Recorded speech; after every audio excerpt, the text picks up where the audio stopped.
ভূত আছে না নেই তা নিয়ে তর্ক বিতর্ক রয়েছে প্রায় সবখানেই। কেউ বলে ভূত আছে দেখেছি, তো কেউ বলে ওসব বাজে কথা। বিজ্ঞান কখনো ভূত আছে তা মানে না। ভূত আছে এটা বুঝলো কি আর কুসংস্কার ছাড়া কিছু না। দুই দলই আছে আর নেই তার জোর প্রমাণ দিয়ে তর্ক বিতর্ক করে। এমনই একদিন তর্ক বিতর্কের মাঝে আমরা বসেছিলাম মন্টুর চায়ের দোকানের বেঞ্চিতে। তর্কাতর্কি যখন চরম পর্যায়ে তখন দোকানে মামার প্রবেশ। জোরে ডেকে বললেন, তা কি নিয়ে এত তর্ক বিতর্ক শুনি একটু। ছেলে ছোকরাদের নিয়ে আর পারি না মামা, ভূত নিয়ে তর্ক চলছে। তা তর্কের শেষে কি দাঁড়ালো, ভূত আছে নাকি নেই? দোকানের মাঝে বসেছিল বিজ্ঞান ভক্ত টুকাই। সে মামার কথার উত্তরে বলল, না না, ওসব ভূতপুত কিছু নেই মামা, সব মনের ভুল, অন্ধবিশ্বাস। মামা ততক্ষণে একটা সিগারেট ধরিয়ে টানতে শুরু করেছেন। একটা শুকটান দিয়ে বললেন, বুঝলাম। তা যারা বলছে ভূত আছে তাদের কাছে কি কোনো প্রমাণ আছে? তারা কি স্বচক্ষে কখনো ভূত দেখেছে? ভূত আছে মামা। বছর দুই আগে মিত্তিরদের বাগানে বড় জামরুল গাছটার নিচে আমাকে ধরেছিল। টুকাইয়ের দল এই কথা শুনে হো হো করে হেসে উঠল। মামাও দেখলাম একটু হাসল। ওরে বোকা, তুই কি স্বচক্ষে ভূত দেখেছিস?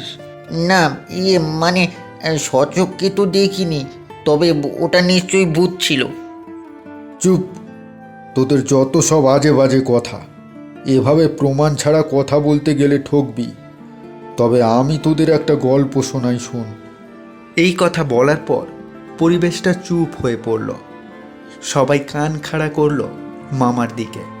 মামা বলতে শুরু করলেন, এই ঘটনা যখনকার, তখন আমি বয়সে যুবক। তবে একটা কথা আগে বলিনি, আমি বলছি না এটা ভূতের গল্প। নিজের চোখে ভূত আমিও দেখিনি। তবে যে বা যারা বলে সাদা শাড়ি পরা ভূত দেখেছে, তারা মিথ্যা বানোয়াট কথা বলে। এই গল্পটা আসলে এক রহস্য গল্প, যার সমাধান আজও করতে পারিনি। এবার এটা ভূত বলবি নাকি ভয় বলবি, সেটা তোদের ব্যাপার। আর সব কিছু তো বিজ্ঞান দিয়ে সমাধান করা সম্ভব নয়। অন্তত বর্তমান বিশ্বের বিজ্ঞানীরা সে জায়গা পর্যন্ত পৌঁছতে পারেনি বলেই মনে করি। এবার গল্পটা শোন। আমার বয়স যখন 23-এর কোটায়, তখন থেকে সংসারে খরচের জন্য টাকা দিয়ে সাহায্য করছি। আর তার জন্য চাকরি করি বিলাসপুর নামক এক গ্রামের উপস্বাস্থ্য কেন্দ্রের ওষুধের হিসেবপত্র লিখে রাখার। তখনও গ্রামের মানুষের মধ্যে ওষুধ ব্যবহার তেমন ছিল না। ঝাড়ফুঁক করা ওঝা আর গ্রামের বয়স্কদের জড়িবুটিতেই ছিল ভরসা। সারাদিনে 2-4 জন লোক ছাড়া উপস্বাস্থ্য কেন্দ্রের দিকে পদ মারাতো না কেউই। প্রায় সময়ই কাটাতাম উপন্যাস পড়ে আর গ্রামের পরিবেশে এদিক ওদিক ঘুরে। সন্ধ্যার পর লোকজনের দেখা পাওয়া মুশকিল হতো। এমনই একদিন সন্ধ্যায় একা নির্জনে বসে আছি। তা ওই গ্রামেরই এক ভদ্রলোক সুবোধ মাস্টার হঠাৎ এসে হাজির। এসে বললেন, দুটো জ্বরের ট্যাবলেট দাও তো হে, কালকে থেকে বড্ড জ্বরে ভুগছি। ডাক্তারবাবু না থাকলে আমি এমনিতেই ওষুধ দিই না। তারপরে উনি এসেছেন রাত্রিবেলা। এখন কোয়ার্টার থেকে ডাক্তারবাবুকে ডেকে আনার থেকে আমার জানা মতে দুটো ওষুধ মাস্টারের হাতে দিয়ে দিলাম। দিয়ে বললাম, দুবেলা খাওয়ার পর ওষুধ দুটো খাবেন। তা হঠাৎ জ্বর কেমন করে? আরে বলবেন না দাদা, সপ্তাহখানেক ধরে নিজেদের পুকুরে মাছ ধরা চলছে। খালপাড়ের পাশে যে বড় পুকুরটা রয়েছে, সেখানে আমাদেরই পৈতৃক সম্পত্তি। তা মাছ ধরার যখন ধুমধাম, তখন আমি চাকরি করার জন্য সময়ই পাই না। এদিকে মশাই মাছ ধরা তো আমার নেশা। ছিপ ফেলে বলুন আর জাল ফেলে বলুন, মাছ ধরে হাত পাকিয়ে ফেলেছি। এখন সেই আমি যদি জলে নেমে মাছ ধরতে না পারি, তো মনটা কেমন করে বলুন তো।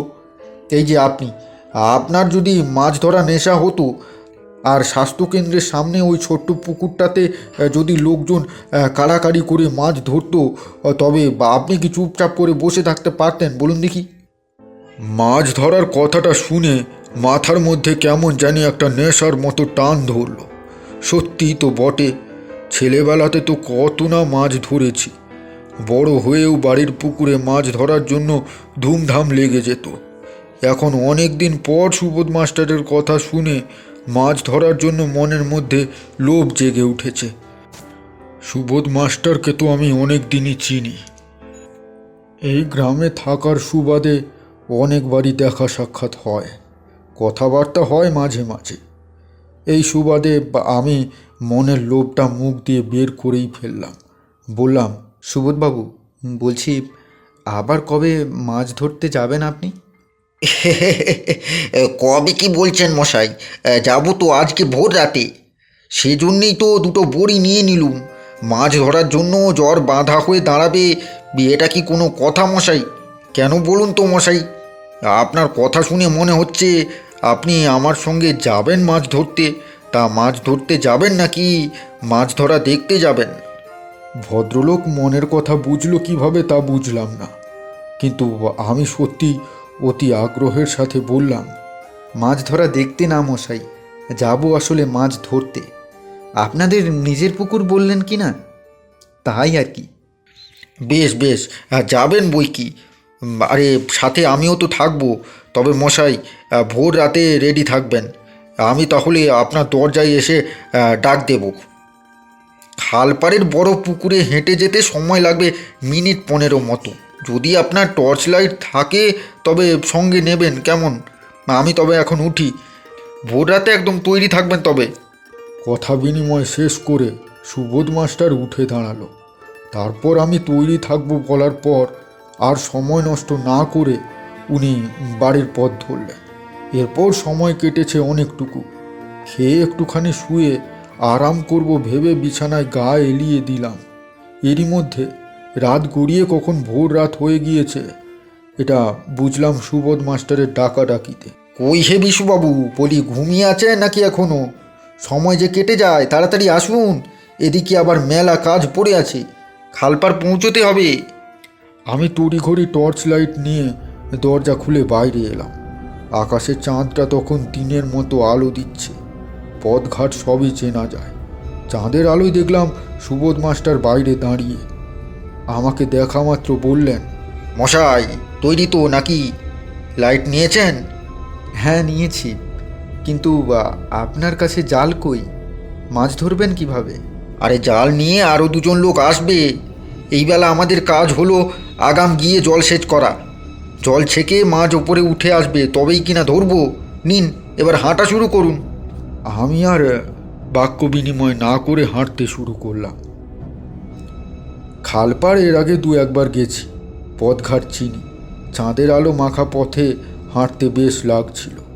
রাতের পোকামাকড়ের শব্দও তখনও সজাগ। আগে পিছে করে হাঁটতে হাঁটতে হঠাৎ একটা প্রশ্ন মনে জাগলো। হাঁটা শুরু করা থেকে এখনও পর্যন্ত মাঝে মাঝে মনে হচ্ছে ভদ্রলোক হাওয়ায় যেন মিলে যাচ্ছে। ঘুম চোখে উঠে এসেছি বলে তখন সেটাকে মনের ভুল বলেই ধরলাম। জোর পায়ে হেঁটে এসে খালপাড় পৌঁছে ভদ্রলোক বললেন, নিন বিশুবাবু, এবার জামা কাপড় জায়গা মতো খুলে গামছা পরে জলে নেমে পড়ুন। জল সেচ করতে হবে। আপনি ততক্ষণ জলে নামুন, আমি পাড়ে বসে একটা বিড়ি টেনে আসছি। ভদ্রলোক বিড়ি শুনে যেন মুখটা বেজার করলেন। পেশায় উনি শিক্ষক, আবার বয়সে আমার বড় বলেই হয়তো এমনটা করলেন। যাই হোক, কথা না বাড়িয়ে ভদ্রলোক জলে নেমে পড়লেন। আমি পাড়ে বসে বিড়ি টানতে থাকলাম। আমার বিড়িতে 2টো টান না দিতেই ভদ্রলোক হাঁক দিলেন, কই, জলে নেমে আসুন। এই যে বিড়িটা শেষ করেই যাচ্ছি। ভদ্রলোককে দেখলাম বেশ উৎসাহের সাথে জলে নেমে সেচ দিতে থাকলেন। হঠাৎ মনে একটা খটকা লাগলো। রাত্রি পর্যন্ত যে লোকের জ্বর ছিল সে জলে নেমে এত কাজ করবে কি? তাছাড়া ভদ্রলোক জাল নিয়ে আসেননি। যাদের নিয়ে আসার কথা তারাই বা কই? মাথাটা আরও একটু খুলে গেল যখন মনে পড়ল ভোর রাতে চাঁদ এত মাঝ আকাশে কেন? সাথে সাথে আমার ষষ্ঠ ইন্দ্রিয় আমাকে যেন সাবধান করে গেল। ততক্ষণে ভদ্রলোক ওই নিচ থেকে আবারও হাঁক দিলেন। ওই নিচে নেমে আসুন, নামবেন না জলে। এবার আরও একটা খটকা লাগলো। ভদ্রলোক আমাকে জলে নামবার জন্য এত ব্যস্ত কেন? তবে কি আমি আর ভাবলাম না, শুধু একটার পর একটা বিড়ি ধরিয়ে সময় পার করতে থাকলাম। আর সুবোধ মাস্টার নিচে জল থেকে হাঁক দিতেই থাকলেন, কই নিচে নেমে আসুন, কই নিচে নেমে আসুন। আমি কিছুই ভেবে উঠতে পারছিলাম না। ক্ষণে ক্ষণে বিড়ির টানে ধোঁয়া ছাড়ছিলাম। এরই মধ্যে হঠাৎ একটা সাইকেলের বেলের আওয়াজ শুনে পেছনে ফিরে দেখি জনা পাঁচেক লোক লাইট ফেলে এগিয়ে আসছে এদিকেই। আমার বুকের মধ্যে তখন একটা ভয় ভয় করতে শুরু করেছে।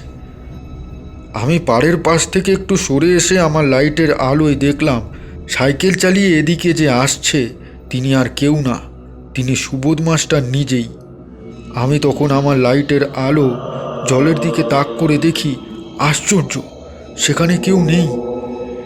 সুবোধ মাস্টার আর সঙ্গে আরও 5 জন আমার কাছে এসে বললেন, এ কি মশাই, আপনি এখানে? ঘরের কাছে ডাকাডাকি করে আপনাকে পেলুম না, তাই আর দেরি না করে আমরা চলে এলুম, কিন্তু আপনি এখানে একা? আমি তখন সব ঘটনা খুলে বললাম ওনাদের। সুবোধ মাস্টার সবটা শুনে বললেন, আরে মশাই, ওটা নিশির ডাক। আহা, আজ কি একটা যে বিপদ হয়ে পড়তো। যাক সেসব কথা, এখন মাছটা ধরার কাজ শেষ করি। আপনি বরঞ্চ মাছ ধরা দেখুন। এরপর তারা জলে নেমে অনেক মাছ ধরল। আমি ওখানে পুকুর পাড়ে বসে আরও একটা বিড়ি টেনে ভাবতে থাকলাম, এটা কি ঘটলো আমার সঙ্গে? তবে কি সুবোধ মাস্টারের বেশে আমাকে নিশিতে ডেকেছিল? আর নিশি বলে কি আদেও কিছু হয়, নাকি মনের ভুল সবটাই? বুঝলি, এটাই ঘটনা যার ব্যাখ্যা আজও আমি করতে পারিনি।